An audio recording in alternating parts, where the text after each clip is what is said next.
Beep beep. It's Erica Blueberry. We're back again. It's an unassuming Destiny podcast, as you can tell by my truck's hat. We don't take things very seriously around here. My name is chillybin. I'm Meckii. I got the idea for the hat intro, and then about halfway through it, I was like, I don't know how I'm dismounting. I don't know how I get into the episode from this. Yeah, just and land. But like one of those gymnasts who break their ankle when they land and try And then they and still have to do the stand. Yeah. And then they just fall over. I have had the air conditioning and a fan under my desk that I got this week running all day, and I've turned them off for this to minimize that background noise, but I'm maximizing the armpit sweat, and I can feel it running down my torso. It's uncomfortable. Oh, I'm so glad smell-o-vision doesn't exist. Oof. Well, I would also smell like the Panthen skin ointment because I got new tattoo work done a couple days ago, which I'm also trying not to bump on shit constantly. So that's fun. I'm just uncomfortable. It's summer in Australia. That's how you can sum up existence pretty much, though. Yeah, I stopped wearing sleeves and I sweat all the time. Soup weather. Butt soup. Anyway, this is going to be a rather large episode, I think. As much as we generally, the show is not let's react to the TWAB and talk about what's in the TWAB. The last couple have been pretty substantial, and some stuff related to the raid that's coming with Witch Queen. So we thought we might actually, this time at least, we actually delayed recording of this episode so that we could talk about this week's one and not have to wait almost a full week to talk about some pretty interesting stuff that's coming down the pipe. I saw some of the information that DMG teased yesterday, just like, hey, TWAB is coming. Here's what to look out for. And I think I messaged you immediately and was like, look at this tweet. I think we might have to push it back a day because some raid drop announcement is coming, and then also on top of that, some of the big Pinnacle and Engram stuff. Yeah, and like I think the main motivation was we didn't want to become one of those shows that's just constantly reacting to the TWAB coming out every week and, you know, picking it apart, and that's not really the point, I think, of what we're doing. But neither of us are technical kind of players anyway. I think if we had to sum up our play style when it comes to the game itself, we both kind of feel our way through Destiny. A fair bit, yeah. It's what feels good. We don't look at the technicalities, so it doesn't make sense for us to approach this technically either. Yeah. This beer is giving me gas. But anyway, before we get to 2 weeks worth of TWABs, we need to check in on your like year goals for Destiny because you've been busy. I've been busy. So let's see. The day that the pod dropped, last episode dropped, Arms came up in the rotation, and I believe it was Bay of Drowned Wishes. Lost Sector stuff. Yes. Yes. Bay of Drowned Wishes, if I remember the name of that place. Which, I mean, of the Lost Sectors, not the worst to have to do a legend on to get exotics. Yeah, plenty of cover. You kind of got some corridors to bottleneck enemies with. Yeah. As a warlock too. Yeah, as a warlock as well. A lot of the supers work really well because most of that Lost Sector is out in the open. Yeah. So I think I ended up doing 3 runs. First run, only 1 death. I got really excited because I saw the yellow, and I was like, yes, I got them. It was nothing manacles. Yeah, and I've which I already dropped. I was real angry. Like grenades, right? Yeah. I was real fucking annoyed because I got excited for a second. Burned all your RNG on the first run. It's like when we did, which raid was it? We did a raid and I thought I dropped the exotic for the raid and it ended up being another exotic. I think it was DSC. Where I squeaked for a second because I dropped an exotic and then it ended up being it was just a crown regular exotic. It was a crown of Tempest. I saw the exotic engram and God. started squealing. The worst thing would be if that exotic engram went to the postmaster and then you went to get it, because it not only is it disappointing, but it's delayed. Yeah. Well, that was the meme for a couple weeks there was can't wait for Meckii to get another Crown of Tempest. Fuck Yeah. off. Second run was 2 deaths. Me just getting overconfident. Only got enhancement calls on that one. And then the third run was a flawless run, and I did it in record time and got the Necros. Blessed. And it's all I've used since. Yeah. Yeah, when you get that Thorn Necrotic Grip combo for the first time, I think when I first got it, put it together, it's all I ran on my Warlock for like 2 weeks. As you learned the other night, my other favorite game is to go he and then slap things and make them green. Yeah. When we're doing strikes. Hee. It's like if you're doing Russian slap fighting, but you're using green chalk, and then just smack, and then they all spread it. I like making things green. Yes, you Green do. and retired. Green and dead. Green and retired. Yeah. So the only goal that I have for 2022 left is roll another character. That won't be happening. What? Just on principle alone. Okay. You'll keep telling me the benefits, but I can see me not rolling a character just to annoy people actually starting to annoy people, and that was where you're fucked up. I mean, like, seeing how much time you have available to put into the game, I don't know what you'd get out of even doing that, to be honest. That's it, right? Like it takes a good investment of time to get a second, a third character up to a point where they're usable at the same point your main is. Yeah. That being said, maybe in Witch Queen, because they're bringing, which we'll talk about later, they're bringing everything up. But at the moment, I also very much like that I've kind of certain aspects, not every aspect, but I've kind of mastered the Warlock. And I've kind of worked my way into the clan where I'm the reliable Warlock. Like, if you guys need a Rift, you need a Well, you need Chaos Reach, you need anything like that, a support role. Sound like a drug dealer. Yeah, what you need? I need one of those trench coats. Yeah. Oi. I'm happy and confident to do that. I know Well placements, I know Rift placements, I know combinations, I know overshields, I know when to use them. Like, I use overshields quite a lot in the clone section of DSC that I've forgotten the name of. Atrax. Yeah. I'm the reliable Warlock, and that way if we need a Warlock and someone else in the clan wants to try a Hunter or a Titan, and I'm happy to be that. I've always kind of played the support role in the clan, so no point in me changing into offensive and defensive roles when I'm quite happy in a support role anyway. Yeah. Yeah, it's I mean, like, I've got one of each. My Titan is my main, and the other two are like both down here, right? Like, I've got, and like, of the exotics I would want for each, I've got one. It's got okay stats. Most of the armor is masterworked, but even then, like, I don't have a lot of options or variability in the builds that I can do.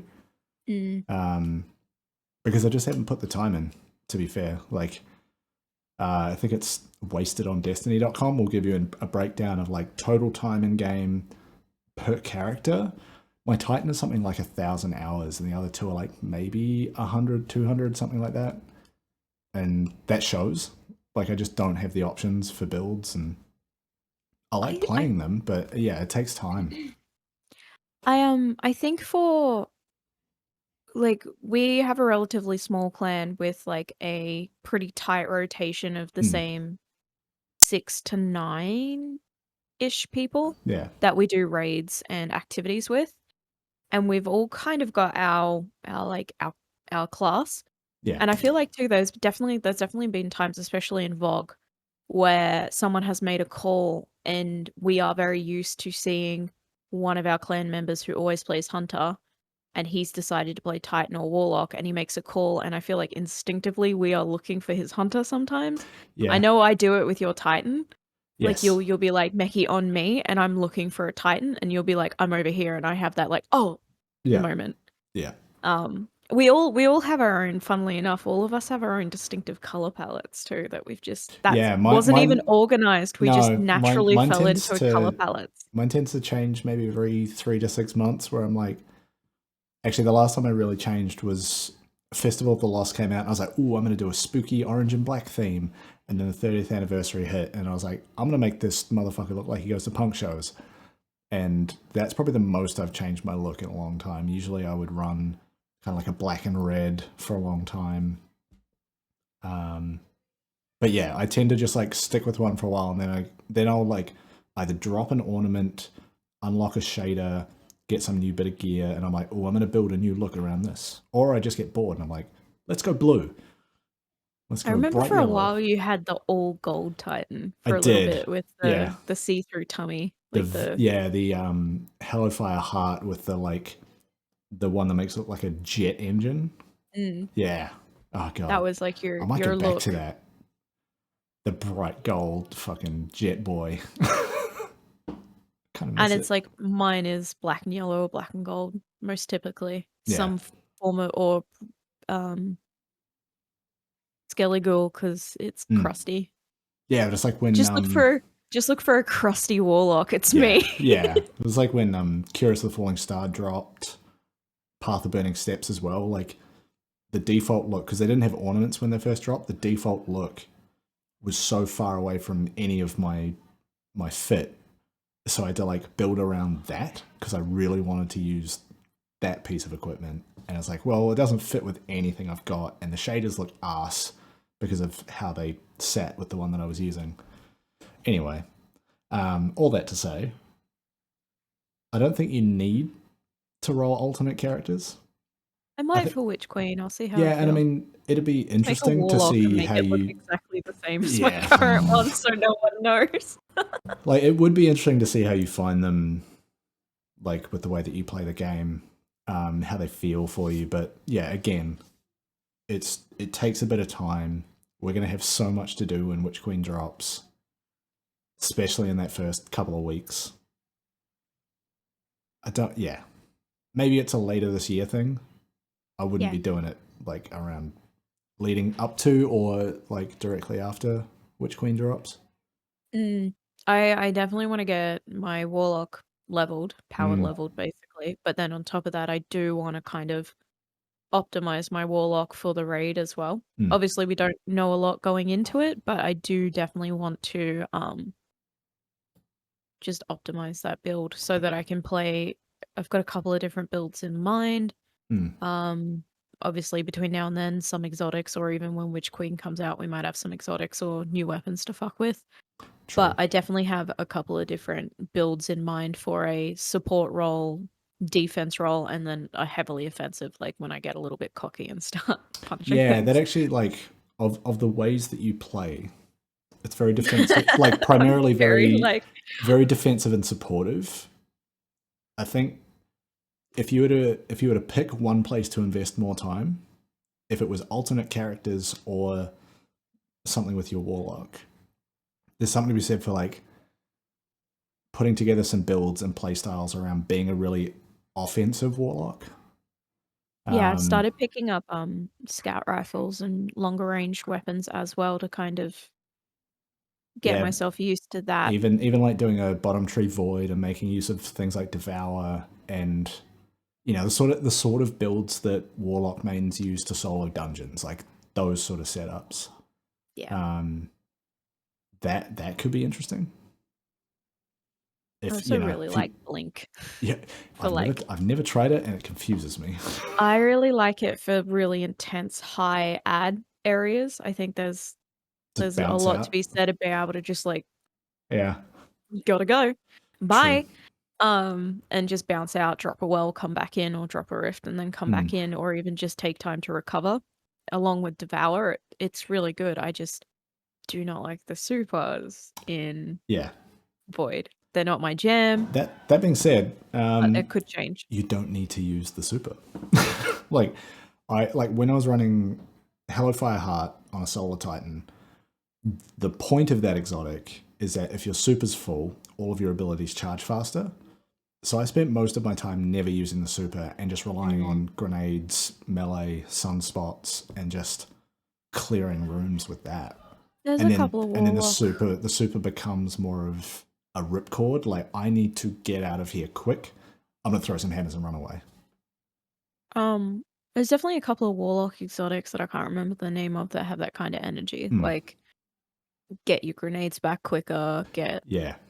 and then warlocks have a lot of mods too that are like, hey, if you use your like item perks, that are like, oh yeah, if you use this when you're surrounded by enemies, this will get charged quicker, or Yeah. if you use this when you're surrounded by allies, this will get charged. And like the charge with light builds, I will admit, for warlocks can be pretty OP at times. And that's coming from someone who actually for a really long time leaned on Warmind builds. I Yeah. really liked Warmind builds when we all. So Yeah. yeah, Well, it's yeah, that's the thing. Like, if you're using, I think it's Powerful Friends, or if someone on your fire team is using, there's one of them where if you use your super, it gives people around you charged with light. And so if you're not using your super, but people around you are because you're throwing a well, and then you use those charged with light stacks to proc things like protective light, that can be like a really strong support build. Yeah, there's a lot of like, there's no outright, like it's not like a paladin or a cleric or like a healer. There's no outright class like that in Destiny, but you can very much see through the abilities and some of the mods and some of the perks that warlocks kind of do swing more in the support role. And I think that's why when I first started playing it and I tried out all the characters, I definitely swung more. Have you? I was playing Hunter when I kept playing the Forsaken intro over and over again because I didn't have the full game at that time. That's right. And I did have the Hunter, and then I started playing with you guys and doing activities with you guys and doing raids and stuff like that. And I think I learned very quickly when we started doing Leviathan runs that my skill set and my game sense is more equipped for Warlock. And that makes sense because in other games, Final Fantasy Online, WoW, everything like that, I've always played a support or a healer class. So have you ever fucked around with Lumina much? Exotic hand cannon? I ran that stack for a little bit. I think there was an activity just before Beyond Light that we were doing where I ran the Lumina stack. The fucking Contact Season of Arrivals? That Maybe. We were doing like legendaries and masters and GMs and stuff, and I ran the Lumina stack in something, and we all went, oh, holy fuck. Okay, Meckie's the support. Yeah, because that can be, if you're just like standing in your rift, shooting healing bullets at your friends, that can be pretty fun. I think that's why I also like Boots of the Assembler so much. Yeah. You put both those together, you're just like an ambulance. You're just dishing out healing. Maybe this weekend we'll get in and I'll do that role and we'll fuck with it in a couple of strikes or something. Yeah. Never thought of that. Yeah, why not? Just all you're doing is slinging healing out to the homies. What you need, I got you. You want damage to enemies? Actually, no, fresh out.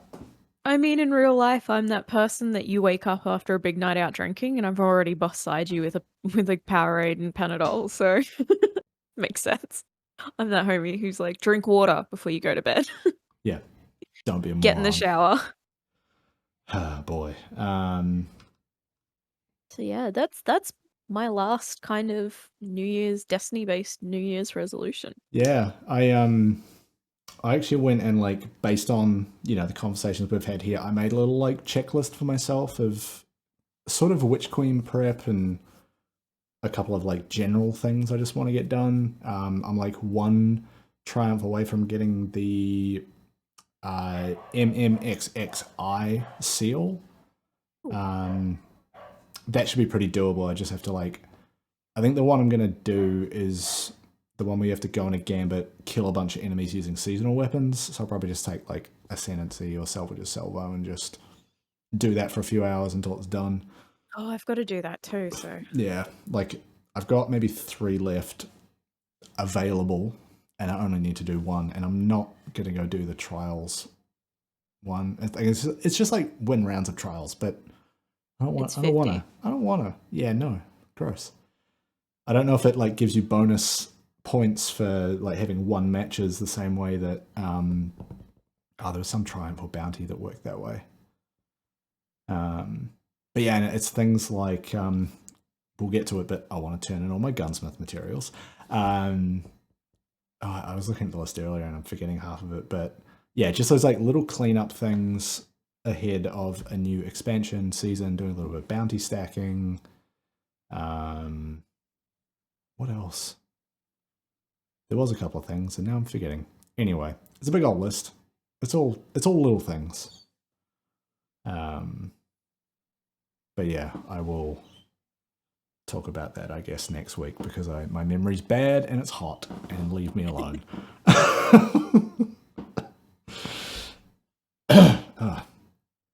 Excuse me. All right. Yeah. In terms of talking about these TWABs, the one from last week.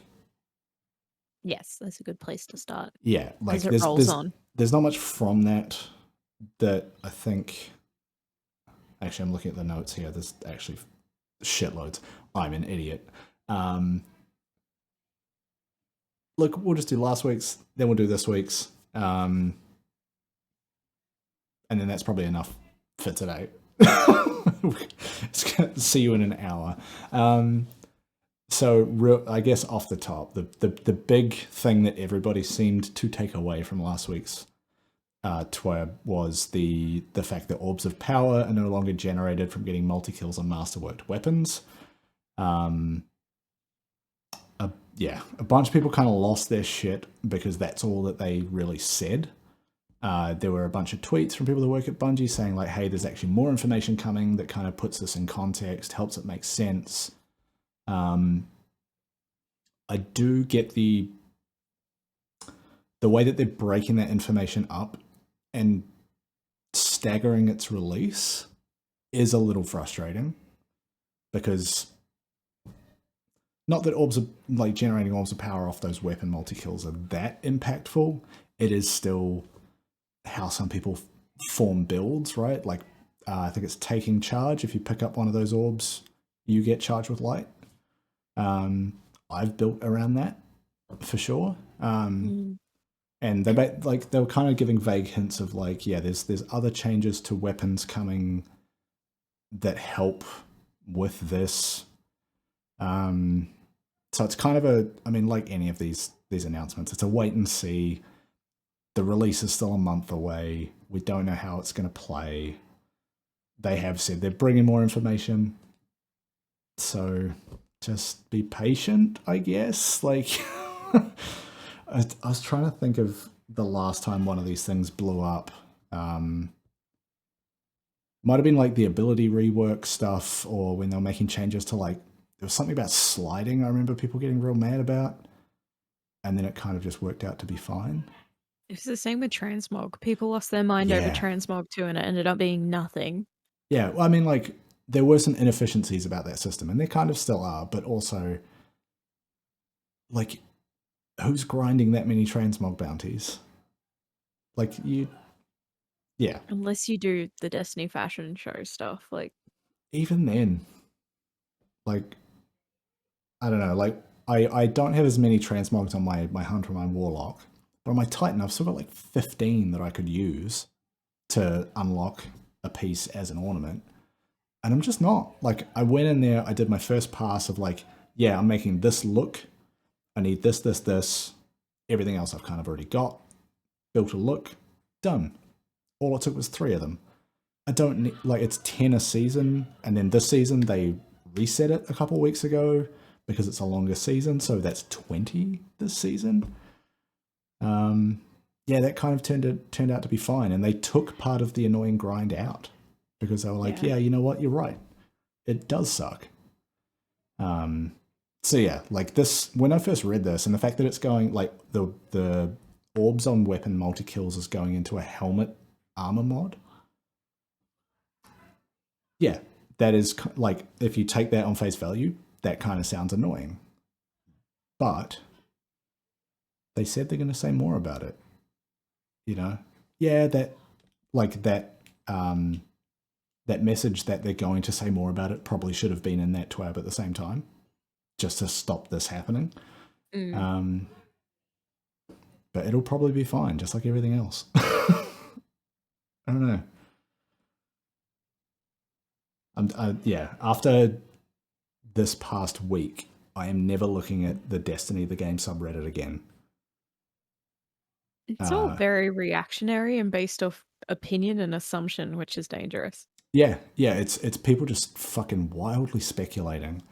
But the thing this week that finally put the nail in the coffin was like they did a community focus on, forgive me if I get this wrong, but Gamer Girl Grey, I think, is her sort of handle online.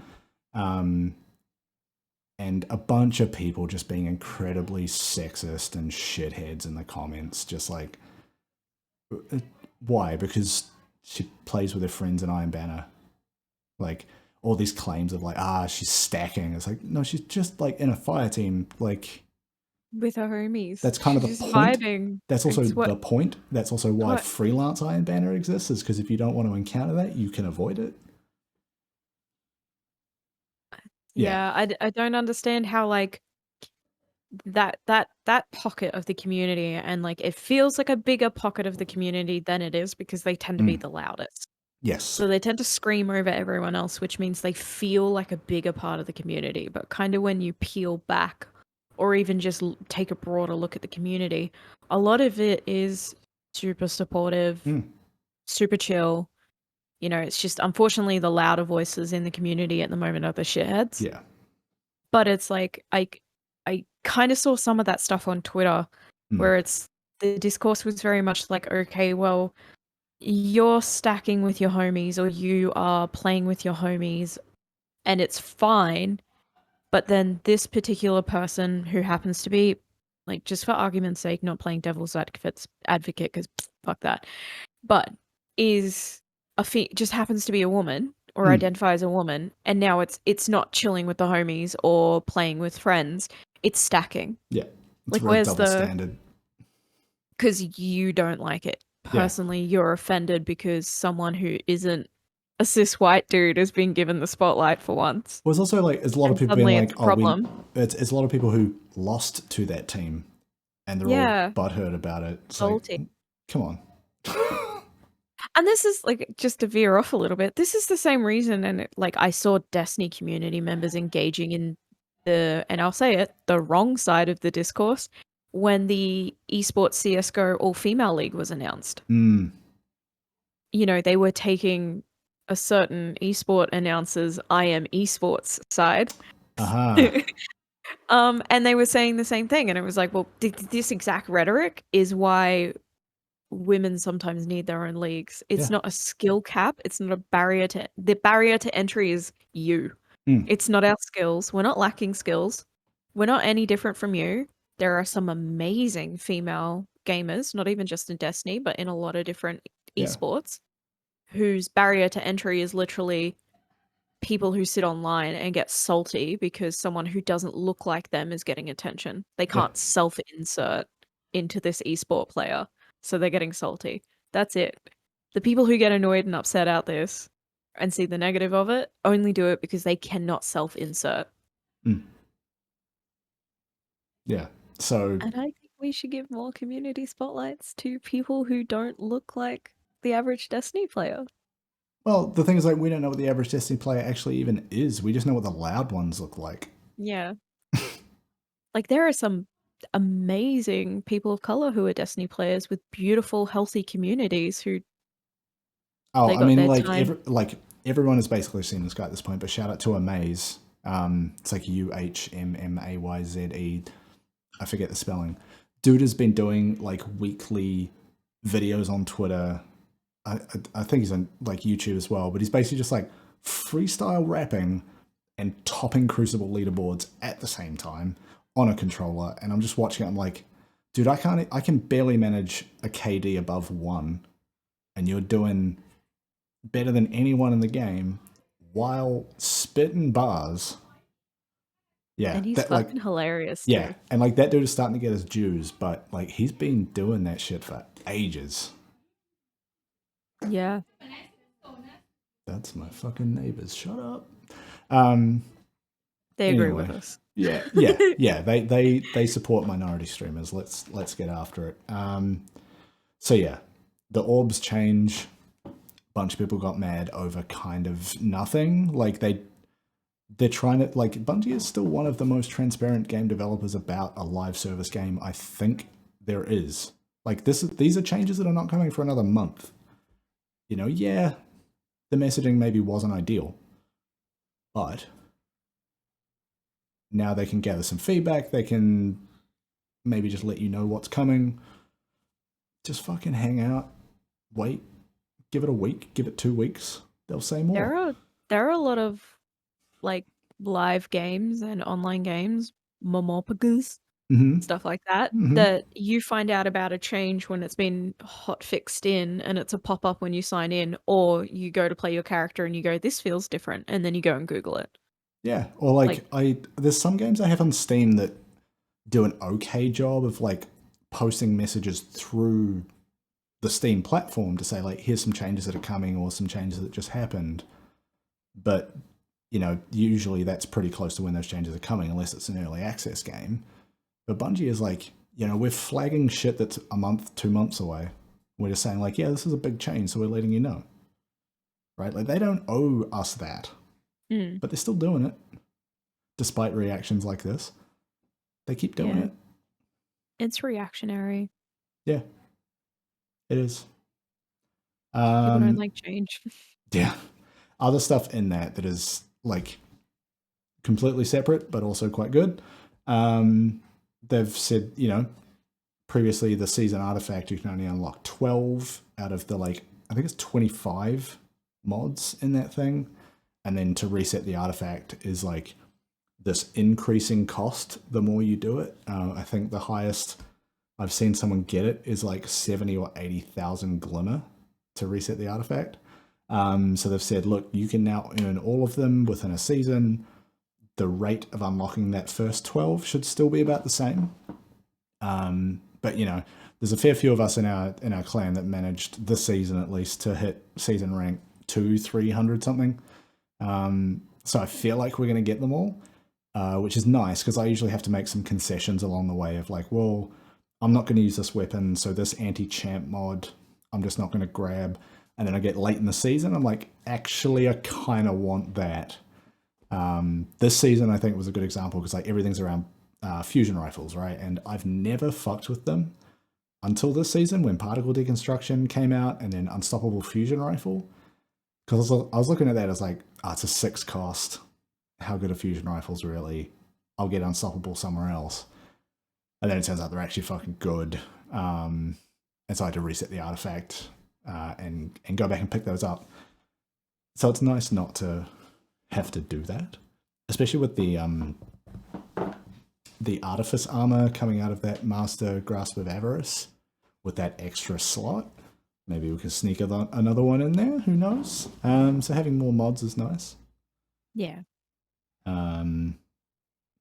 I don't know if this is like the exhaustive list, but in terms of anti-champ mods, they gave us a little bit of a rundown. So we've got anti-barrier scouts making a return, which I fucking miss this season. Holy shit, the only option is auto rifles. See, I like anti-barrier auto, but that's because I got the god roll for Gnawing Hunger, which has a high magazine, so... My problem is, like, I'm usually trying to pop those barriers from far enough away that I'm spraying too many bullets to actually get it half the time. Like, especially with doing those master lost sector runs. And I'm trying to keep in cover, stun a barrier champ, and I'm doing it with, like, Chroma Rush, which is not the most accurate weapon. And then I just have to work around it. But yeah, so anti-barrier scouts coming back, anti-barrier bows. I'm kind of interested. I don't know if we've had that before. I don't think so. It's overload. It's been overload. It's been the overload last few times. Yeah. But yeah, I'm imagining maybe I don't know, a bit of Trinity Ghoul, bit of Tikus might work. I don't know if the explosions will proc it, but it's worth a try. Love me a Tikus. Oh. In terms of overload, we've got auto rifles, which we have had, I think, last season. Yeah, a while ago. Yeah, Actually, and now I then think. overload SMGs, which I think we've also had before, but I never Yeah. liked it because you had to dump so much ammo to get it to proc. They have also Yeah, said they've made changes to make stunning overloads more reliable, which that's very nice. I'm very glad to hear because there's some encounters where they're just a bit fucky. So we'll see. We'll see if that fixes all of those. And then unstoppable glaives. Oh, yeah. Yes. And the glaive, of course, has like a few different firing options. So I wonder how that's going to work. Because, like, if you think about unstoppable pulse and sidearm this season, you have to aim down sights for a bit before it essentially readies an unstoppable round. Hmm. When you've got a thing that is a melee weapon, a range weapon, because yeah, you can like attack with it like it's a sword on a stick, but then you can also shoot with it. And I think there's a third firing option. Which one of those is the unstoppable one, or are they all? And then do you have to like aim for? I don't know. Damage based, maybe? Yeah. Well, and the thing with like unstoppable fusion rifles, I think that's based on when you ready it. So when you pull it out, then you've got it for like a short period. I think it's been a while since I used it, so maybe that's what it is. That would probably be easier given the way that weapon is supposed to Walk work. up and bonk the unstoppables. Bonk. Just like Ow. you're just like poking it with a big stick. Ow. Stop it. Yeah, and then they're just like sitting there like, oh, you got me. Gets distracted and drops Yeah. its shit. Stop it. It's just Oh. no. It's like you've somehow managed to poke it right in the belt buckle, and its pants have fallen down, and it's like fumbling to pull them up. What? My pantaloons. I thought you said break out the lewds. Ah. Dak and unstoppable. Guys, stop. Yes, we're just bullying unstoppables with our big knife gun. But yeah, I don't know if that is the extent of mod options for champs. Obviously, we've got weapons with intrinsic anti-champ stuff, especially Arbalest now, blessed anti-barrier weapon. But interesting nonetheless. Small favorites. I am very excited for anti-barrier scout. Like sitting back with a dead man's tail and just being like, "Fuck your barrier, get out of here." That was always fun. Yeah, actually. They have also like said they're going to lower the cost of changing the energy type of a masterworked piece of armor. Piece? Oh, that would Piece be of nice. armor? Piece of armor. That is really nice. Because There are a couple of pieces I have where I've masterworked them, but I'm like, man, if they were just arc instead Yeah. of void, but the cost to change them is a bit pricey, especially when you Yeah. are looking to also do other stuff, upgrade weapons, stuff like that. Yes. Yeah, so I You've think sometimes got a handoff between changing the subclass or the energy type of a masterwork or masterworking a weapon. or do what I did and you've got like a piece of armor, say it's chest, right? I've got 3 different masterworked piece of chest armor, one for arc, one for void, one for solar. Like that is expensive. And I think they've like I didn't write the cost down, but I think they've said the cost to change it is something like 1 upgrade module and a stack of glimmer. It's maybe like, I don't know, 30,000 glimmer, something like that. There may have been one other resource, but it's pretty doable. Yeah. And then the last thing I've written down here is the 30th anniversary content they said is staying, quote, through 2022. I take that to mean the rest of this year. I don't know if that means up until the next expansion, Lightfall, whenever that is. Or, yeah, I don't know if through 2022 means also next year. But either way, Star Horse is staying. Yeah. Yeah, and Zer's little treasure hoard. That's His treasure hole. that stuff is just fun. I'm glad it's staying. It's good. That's it. Like I'm excited to have something goofy Yeah. to fuck around in and not have to wait for the next seasonal event. Yeah, and like given how Star Horse's favor works, that could also be a really interesting place to go and like try out builds with the new void system, new weapons, new exotics. You know, just to drop in and be like, look, my heavy ammo keeps regenerating. Get fucked. Yeah. And just play around with stuff, you know? That could be fun.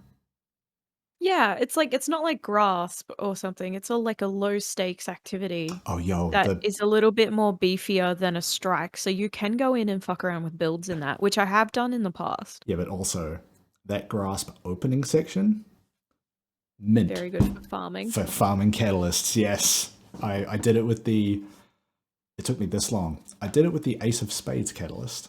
Because I just needed to get a stack of kills with it. The throwaway is where I do all my catalysts. Yeah, so it's basically as good, in my opinion. It's as good as the throwaway, and you don't have to touch Shattered Throne to get there. It's literally the opening to the dungeon. So it's pretty good. It's pretty good for that. I hope they don't change that, because you can just stand there. Whether or not you pick up the engrams that drop doesn't matter. I think I was farming catalysts for so long. I was farming the Ace of Spades catalyst for so long. I got up to the maximum 100 stacks of those like cursed engrams before I finished, and then I left. You're like, bye. Yeah, you only need 60 to open that door, and I was holding more than enough. Goodbye. Yeah, goodbye. Yeah, I think that's everything from last week's TWAB, right? Yeah. Unless you had something that I'm missing. No, you pretty much covered it all. All the major takeaways, I think, for me as that's the problem with TWAB too. Like we're gonna pull, and another reason we didn't want to cover them too much. The stuff we pull as important from the TWABs might not be what you listening would find important. Yeah. Yeah, and like, yeah, I don't just want to be like a news service. It's like, hey, here's everything that's in the TWAB and what it means. It's like, yeah, there's people doing that already. Like, go read Paul Tassi. Go read some Forbes Destiny articles. That motherfucker's been doing this shit. Kotaku's even jumping in on it now, They're too. all doing it. Actually, everywhere's getting their own Destiny writers. Fanbyte is really good for it. It's like they just kind of write about whatever they feel like, and it turns out they've got a couple of people on staff that really love Destiny, and they've like written some decent guides and things like that. So anywhere wants to hire me to yell about Destiny, I'll gladly do it. Same. I know how to write things, I guess. I don't know. Cool. All right, should we talk about this week's? Yes, this week has a lot of really fun stuff. This week is a chunky TWAB. Fuck, where do we even start? You want to talk some numbers? Well, to begin with, they around the same time as the TWAB, they dropped another little Throne Realm trailer. Oh, there was it was like a 20-second video. It's like a little Twitter. Like, ooh, here's a little bit more. Yeah. You picked up that there was a slightly different musical theme at the end over the Witch Queen logo. Yeah. It wasn't as Savathun's song-ish. No, it straight up was normal. Not Savathun's song. But it was like a little 4-note stinger, and I was like, I'm pretty sure they've used this in the previous trailers. What is this song? Yeah, we're usually pretty used to the like stinger when we think of Savathun and everything they've done to roll up to Savathun and Witch Queen. So hearing another little was, I didn't pick it up the first time, and then when you said it, I went back and watched the trailer again. I was like, oh, holy shit, you're right, actually. Yeah. So I don't know, little detail. I don't know if that's going to be anything.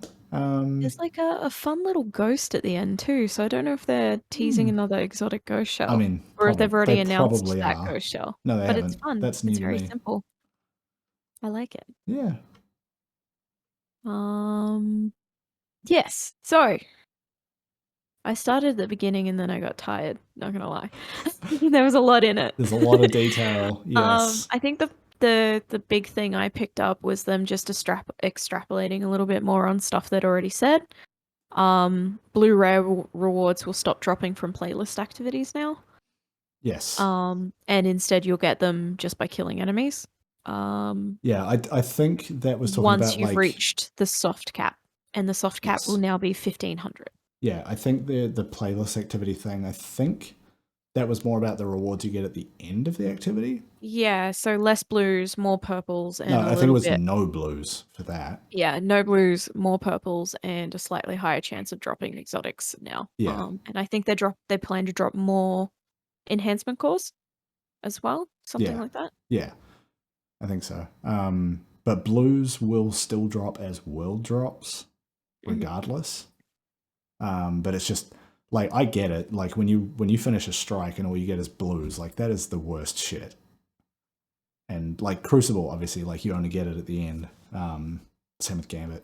Sometimes they're good to feed to other things though if you need to get them Yeah, up. but it's that point. Like once you get past the soft cap, they're pointless. They drop at 20 low, 20 usually 20 points lower. Well, roughly. they drop at that cap, At but the you're cap, already yeah. past it, so they don't do anything for you unless you're So trying I'm to still dropping. be a I'm still meme lord. dropping 1320s. Yeah, exactly.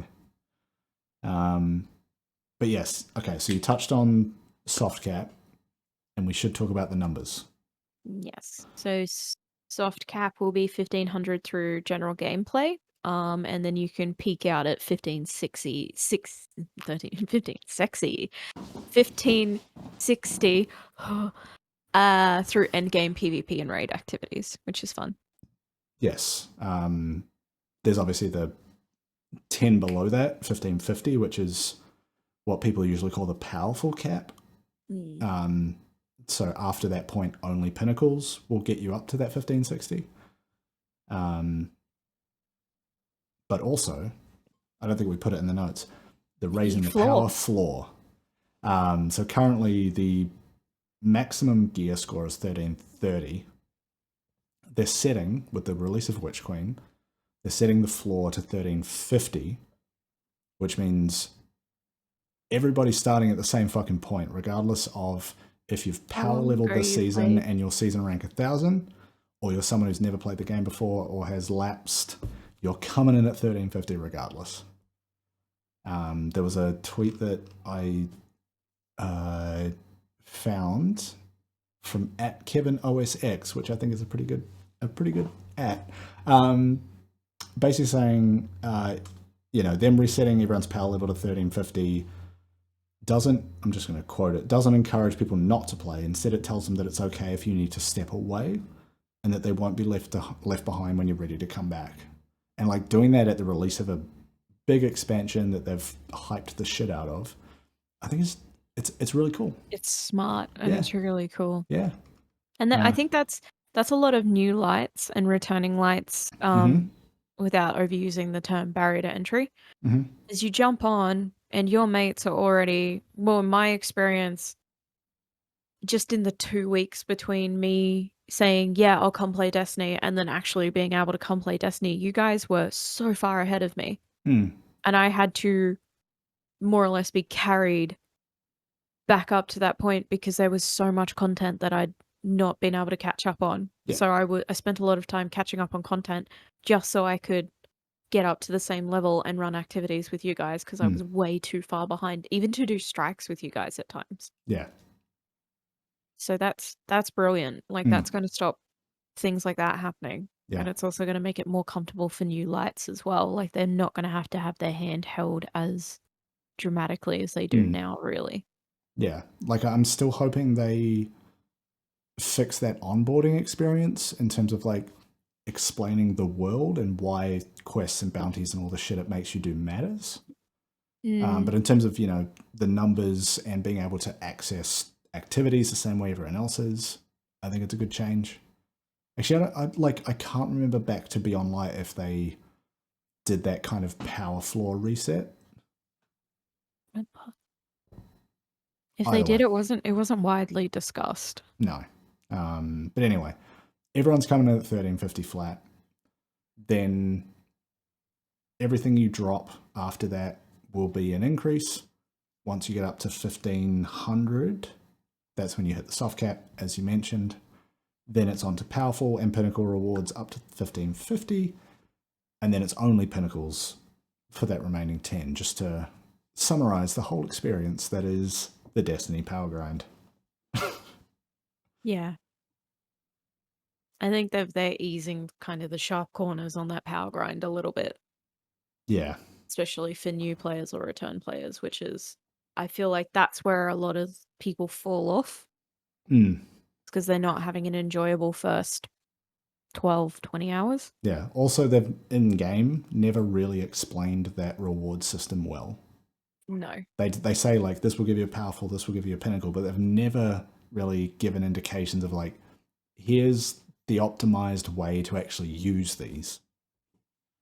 A lot of Destiny is independent research. It is, yeah. And I still hope that they bring more of that in-game. Because not a lot of people, like, if you're starting this game for the first time, you don't know to go look for that stuff. You don't know to go dig up a 300-page Google Doc that explains leveling or whatever the fuck. Like, you would expect the game to tell you, right? Yeah. Anyway. Like a player's guide in-game.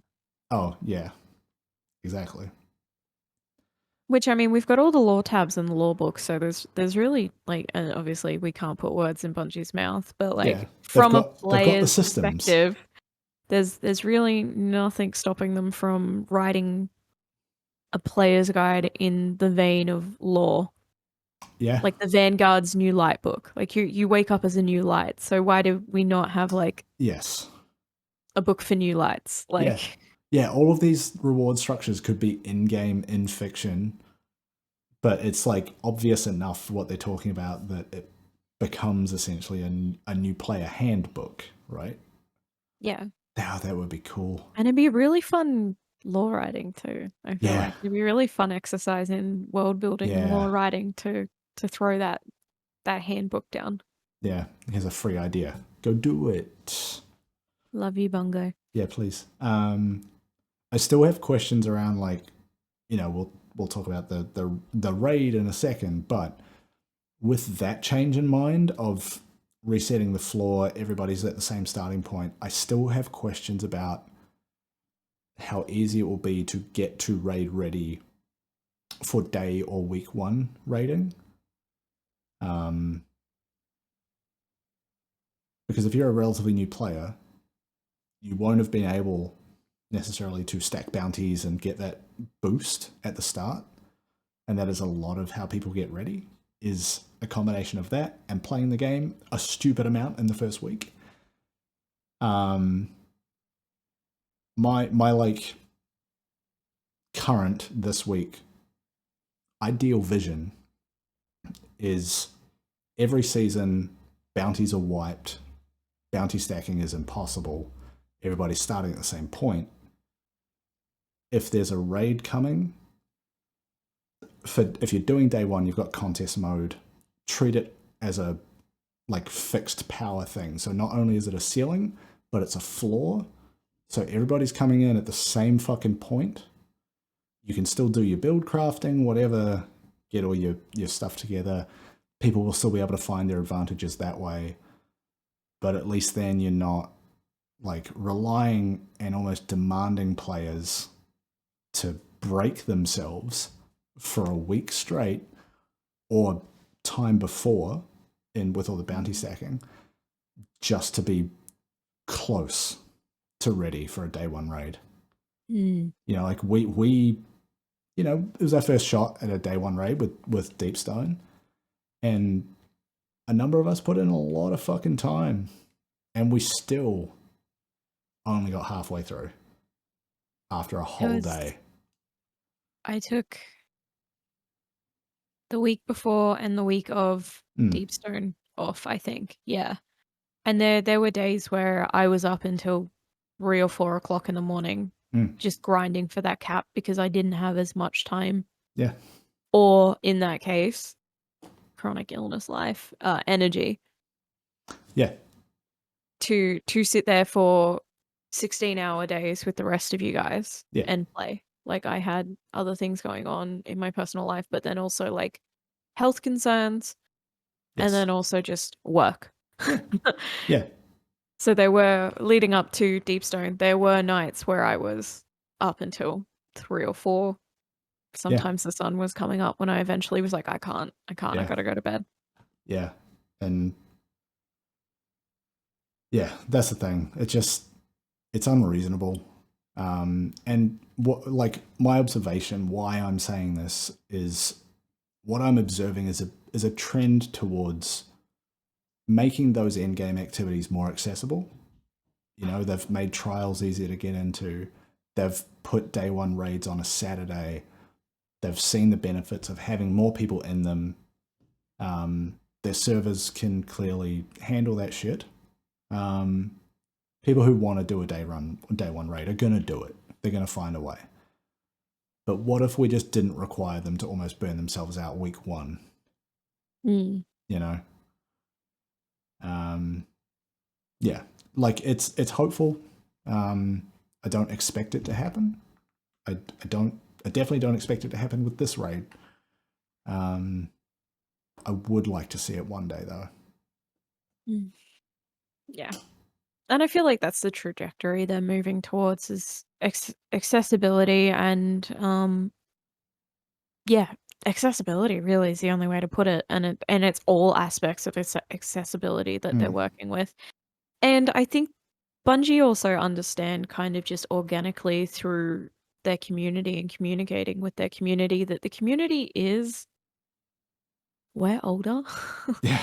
Like the average Destiny player isn't 16, 17, 18. It's not Yeah. like Call of Duty and Fortnite and Apex that swing a younger audience just by Yeah. community and social.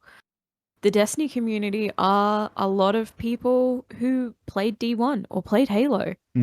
A lot of us are older. We have uni and work and families in some cases and jobs and a social life, you know, or just a lot of us still can't, like, we just don't have the physical energy to sit there for fucking 12 hours a day and play, even when we can. So, and look, I did that last year for like hurt. 5 days. For like, My knees hurt. I think 5 days straight, I did at least 12 hours a day in Destiny between grinding and power leveling and whatever. There were And it was days where still we were, rough. where a bunch of us were eating breakfast, lunch, and dinner together. Yeah. Like we would have movie breaks and eat our dinner together Yeah. and have a drink and then get back into it. Like, And like, don't get me wrong, it was during a pandemic. I was living yeah. alone. I both needed it and sometimes wished I was anywhere else. But it shouldn't need that. It shouldn't need people writing guides on how to bounty stack and power level. Like, you should just be able to do it. Like, why gatekeep that? I think you raised a good point too, where people, it didn't really become an issue or obvious for DSC and Beyond Light because a lot of us were in a position because of the pandemic and because of what was happening in the world where we needed it. We needed those friends. We needed that community. We needed the distraction. Yeah. And I think now with the way the world is starting to open up and people are returning to work or finding work or traveling or having families or, you know, just trying to make up for the 2 years that they feel like they've lost, it's now obvious that it's not as flexible. Yeah. I think. Yeah. Yeah. Yeah, like I was fortunate enough to be able to take time away from work and then also able to spend all that time grinding the shit out, and it still didn't feel like it was enough. Yeah. You know? It just, we got to a point, we hit a wall. Like, granted, yes, as a group, inexperienced with a day one raid. But still, the barrier to entry should not be how much free time do you have in the weeks leading up to it. The barrier to entry should be, have you built a good build for the way that you need to play for this type of challenge? Here's Do you some have a key team? Yeah. activities. Do you have a team that works well together? Have they all kind of set their builds up in a way that works well together? Do you communicate well? Like that should be what that challenge is, right? Mm, Not do you know how to power level some shit? yeah. That's me anyway. That's what I think. I feel like they're moving in that direction. Yeah, Trying to. It yeah. just won't be a swift change. It's not No. just something they can pull. I It mean, might take. still could.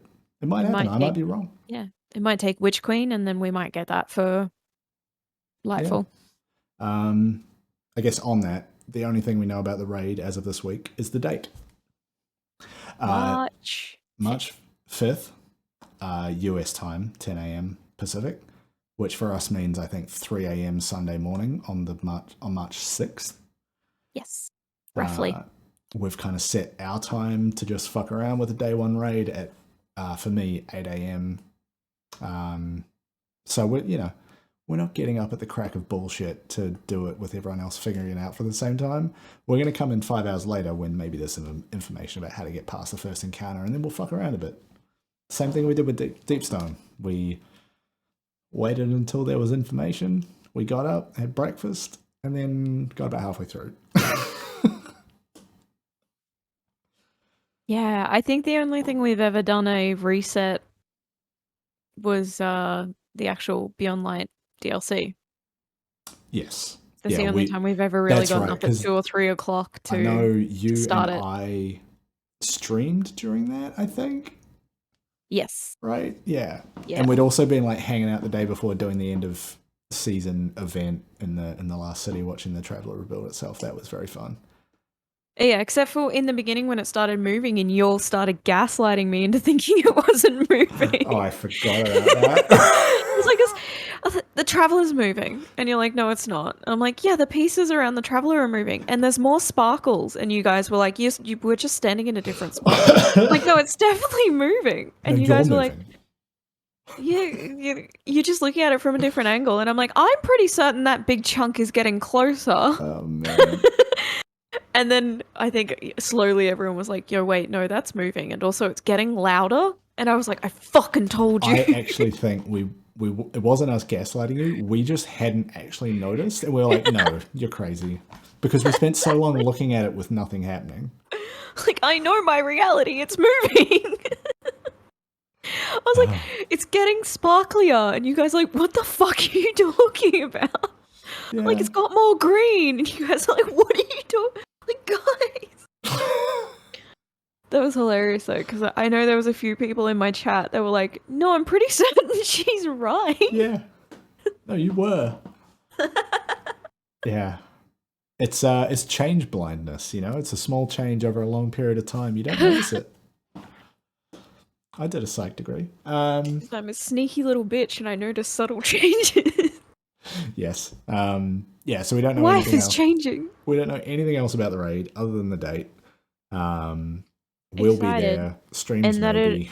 Apparently it's going to be in the Throne World. They have said that the raid will apparently be in the Throne. That much was on the website for the Witch Queen since there was a website. Which is interesting. Which to me says some of those Throne World teasers could be part of the raid and they just haven't said. Yeah, I mean, we were also, when the Beyond Light trailers were coming out, we were making the same guesses about that with Deepstone Crypt. We're like, is this from the raid? Is this from the raid? And I think maybe a couple actually were. Yeah, I think a lot of us. I think a lot of us guessed that inside the actual crypt itself, the Braytech stuff. I think a few of us pointed it out and went, "That's Braytech shit." Yeah, but then we went through Braytech Exoscience as part of like campaigns and Empire hunts and lost sectors. And exotic. Yeah, true. Too. But yeah, so yeah, March 5th, 6th, which is, I'm literally going to check my calendar now. So I think it's 5 weeks away, roughly. No, I was thinking more. So for us, 7 weeks. It drops on the 23rd, and then so we've got a full week, and then it's the weekend after that first reset, which is the same thing they did with Beyond Light and Deepstone. Which is what I was expecting, and that's why I took the week off. Yeah. But I have the privilege to be able to ask for that time off. That's Because it. Yeah. knowing that, to be honest with you, knowing that an expansion was coming out and a new raid was coming out, I pulled a lot of overtime so I could use the time in lieu Hey, for you raids. make it work the ways you know how. In terms of other stuff from this TWAB, because we're already long, so we might as well keep it moving. So obviously we kind of have had this hinted, but Gunsmith is finally getting the vendor rework treatment. Which I like. Yeah, which is good, but it means Gunsmith materials and weapon telemetries are going away. So catch every Destiny 2 streamer doing 3-hour streams handing in Gunsmith materials from here until February. Me? I've got probably, I don't know, 20, 30,000 of the bitches just sitting in my vault. Yeah. I'm going to get like nothing out of it. I reckon maybe 1 or 2 good rolls. Maybe I'll stream it and make some bets about getting anything worth keeping out of it. I very much doubt it. Oh, fuck me. I have 5,000 gunsmith materials in my inventory at the moment. Actually, okay. I'm gonna grab my phone. Whenever I'm gonna we look it up right now. whenever we podcast, I always have dim open on the side because I like to be able to pull that data up really quickly, or like if I'm struggling with a weapon or a exotic name, I like to just look at it and pull it up real quick. Yeah, okay, so I have 2 full stacks in my vault, so that's 9999. So that's just under 20,000 plus another 4,000 sitting in the vault. And then in my inventory, where is that? Oh, that's going to be harder to find, isn't it? No, there. General. Fuck. I thought this would be faster. Inventory. Oh yeah, I'm holding another like 5,000. So I'm sitting on like 30,000 gunsmith materials. I was just looking at my inventory and I just remembered vault as well, and I'm in the same boat. Yeah. Pretty much exactly. Yep. Okay, so you and I can start a stream at the same time and we'll race through them. But bearing in mind that we have to go and clear the postmaster every time it gets full. I also... I just realized I've also got a fuckload of weapons I have to break down too. Yes. They're filling up my vault space, so I'm about to get more. Me too. Like, I need to basically go and do a bunch of cleanup because I've got weapons I kept because I was like, oh yeah, this roll might be interesting later, and I just never got around to trying them. Yeah, like, I don't know why I have 8 servant leaders, but... I mean, I've got like 1 and it's good, and so that's all that's the kind of stuff we're talking about. Throw away the garbage. No more gunsmith material spam, because it really does just feel like spam. Yeah, and every time you break a weapon down, you get more. And it's like, I don't want this. No. Get out. Can I put this in the bin too while I put the rest of the gun in the bin? Yeah. The other thing going away is mod components, which have only been used to purchase mods from Banshee and Ada. So now it's just Glimmer to purchase mods. I think it's like 10,000, they said. I think. Don't quote me. Speaking of going away. Yeah. Apparently Rahul's getting everything, so the spider's now going away. Well, the spider was already going away. They said Tangled Shore plus spider, bye-bye. But still, like, that makes it that little bit more real. Big stinky, big chungus is going away. Yeah. The big stinker. Rahul, yeah, so he's getting all the, like, vendor aspects of spider with the enhancement cores and all that. Because I don't like Rahul, but... Yeah, but you could get the goodies.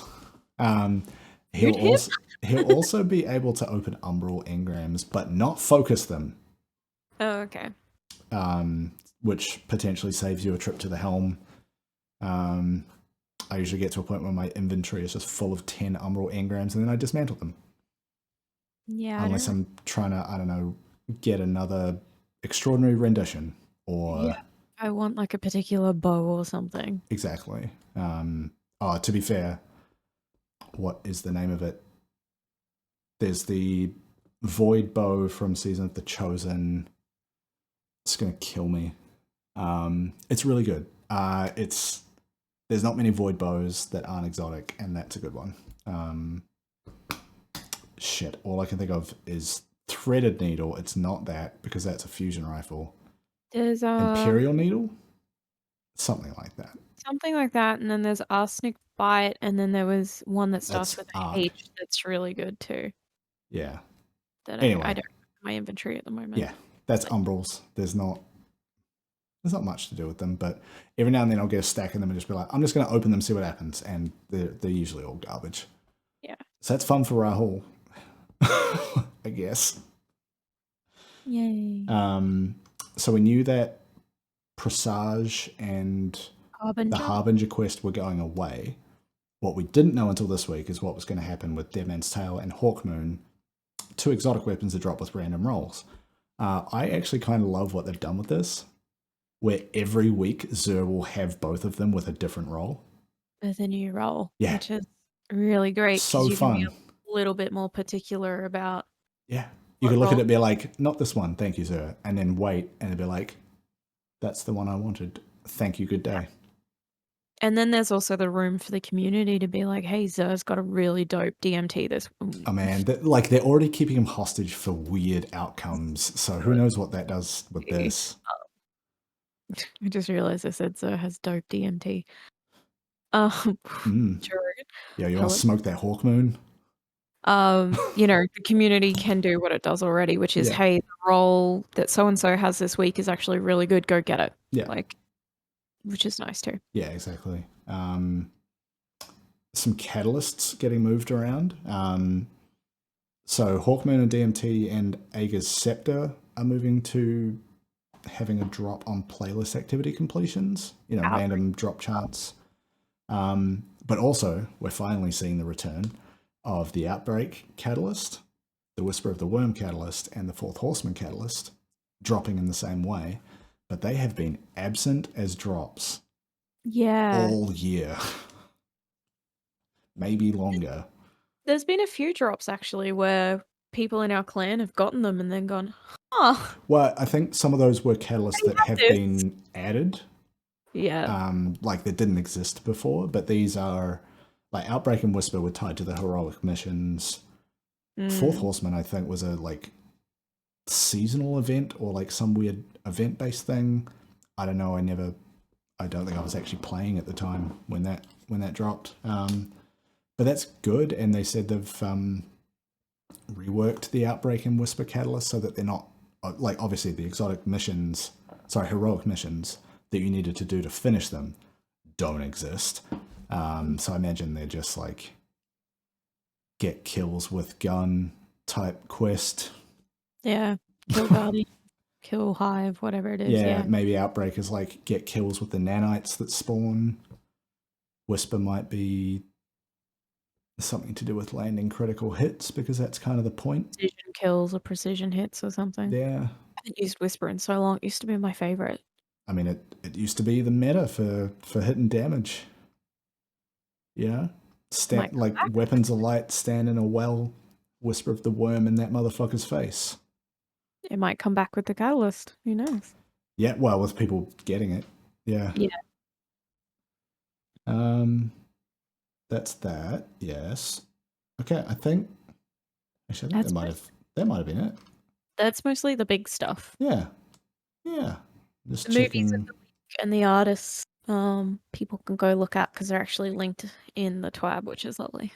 I'll be honest, I read through all of that kind of chunky information, and I felt like I needed to sit back and have a cigarette. I was like, this is too much. I didn't even look at the the other half of the TWAB with the art stuff, which I usually do. So I might have to go look that up later. But it's a big old crunchy week for upcoming changes. Yeah. It's exciting because to me it's growth. Yeah. And that's what I love. A lot of this is Destiny identifying areas where I wouldn't say the community is unhappy, but it's definitely areas where they're kind of letting themselves down a little bit in terms of game, player retention and player satisfaction. And they're saying, hey, we get it. This bit sucks. Let's fix it. Yeah. Which I really enjoy. It's interesting. I think the one that's most interesting to me is like the changes with the blue drops. So as someone, so last year the game Outriders came out. Believe it or not, that came out last year. I played a bunch of it because it's on Game Pass, and I was like, yeah, this seems cool. It's like Gears of War plus Destiny in a really reductive sense. But they have settings in that game around like setting a level below which everything auto dismantles. And yeah, Destiny hasn't quite gone that far. But that, like, once you get to a certain point in that game in Outriders, you basically need to do that because you're never touching those drops. Like, they're never improvements. And that has been the case since I've played Destiny, is like once you reach a certain power level, you aren't touching blues. So why do they keep dropping? I also forget about shit until my vault is like, hey, your vault's full and the postmaster's full. You're going to lose this really nice drop if you don't stop. That's it. Yeah, I think I've lost things before because my postmaster's jammed up with blues I didn't know dropped. Could be worse. One of our clan members didn't realize the vault was a thing for the first whole year that he played. Bless that man. His vault was atrocious when he eventually found it. We're gonna have to get him on here just to tell us how he plays the game. I think it's a real trip. We talk about different clan members so much that I feel like sometimes we will have to have a guest episode here or there to the shit. Yeah. Mainly so we can laugh at them. No, not really. We're not like that. That's a lie. You and them will gang up on me and roast me. I don't know what you're talking about. I think on that note, before I start bullying you anyway, that's kind of everything for this week, right? Yeah, cool. Yeah, I don't know if I want to, like, even for the next few weeks leading up to Witch Queen are going to be more of this kind of stuff where there's big updates, there's big kind of previews. I don't know if I want to do this every week, but this has been good. We'll probably keep it for the bigger ones, like the more media, more kind of important information that comes out, and we'll do it. I mean, like this week, if we know if they've like hinted or flagged that we're going to talk about this week, we probably will, in that case, do another one of these. But look, you and I both have stuff we want to get done before Witch Queen drops. So we will have plenty to talk about. My list includes trying to guild my Conqueror seal, which I only got this season. So I have to run 6 GMs before the season ends. Who see?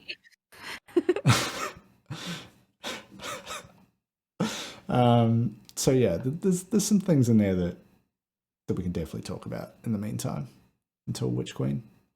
Also, like, the community's gonna keep being the community and doing just fucking fantastic shit. So always down to chat about that as well. Oh yeah. Oh yeah. Yes, if you enjoyed this much longer episode, I think. What are we at? Hour and a half.